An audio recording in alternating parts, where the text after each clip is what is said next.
Link TV, connecting you to the world. Link TV is viewer supported. Watch more at linktv.org.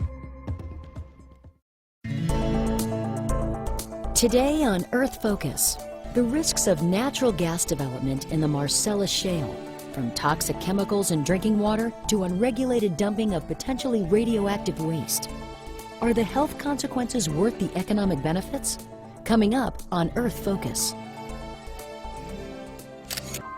It's called Marcellus Shale, and it contains enough natural gas to supply all U.S. gas needs for 14 years. But gas development here can be a catastrophe in the making. Toxic chemicals and methane gas seep into drinking water. And now, experts fear something worse: radioactive radium in waste products. The gas business may be booming, but at what price for people? Britain's Ecologist TV explores the social and ecological consequences of gas extraction in the Marcellus Shale in this original investigative report.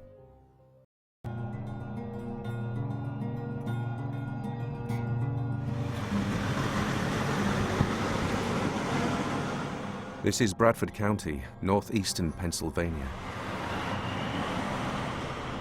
This previously quiet corner of America is now at the center of a rush for natural gas extracted through a new drilling technology called hydraulic fracturing, also known as fracking. But as the ecologist discovered, fracking is a high-risk process that threatens to both destroy the environment and wreck lives. It makes me mad. It makes me very mad. Because my life is over without my water. There was just like this red, nasty water just coming, just oozing out the side of the mountain, just the side of the hill. And now hydraulic fracturing is heading for Europe. The UK, Poland, France and Germany are all next in the frack firing line.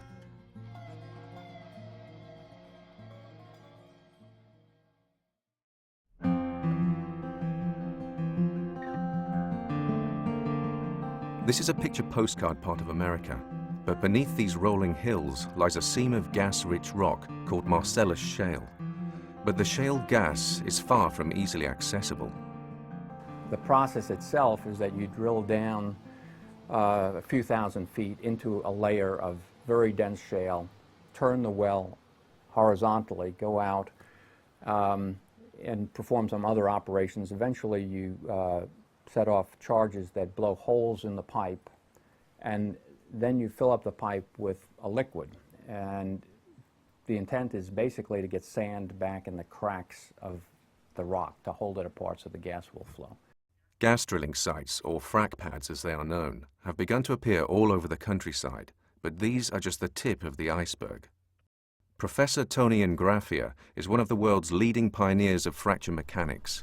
The fact is that Pennsylvania is 3 years into a 30-year large-scale industrial development.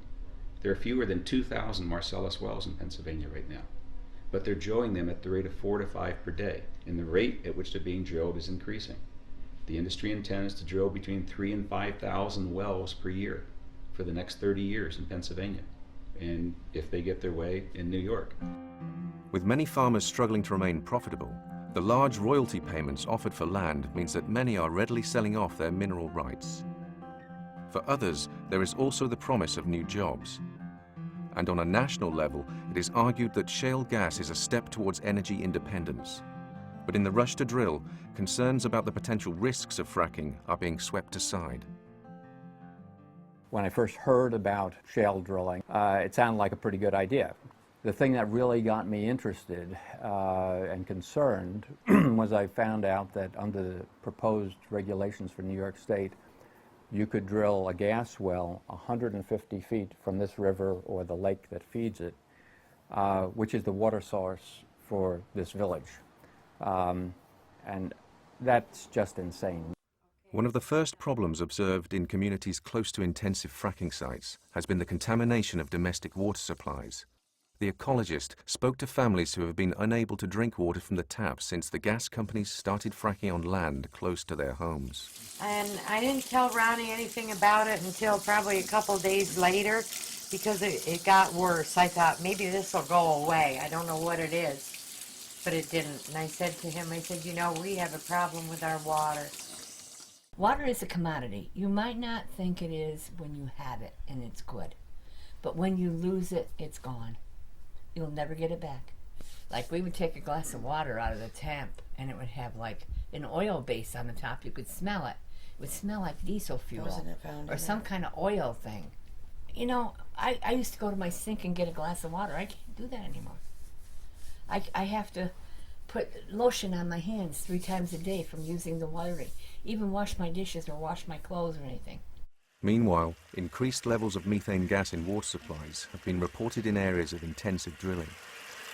This is the water that's in my well, and supposedly I'm supposed to be drinking it.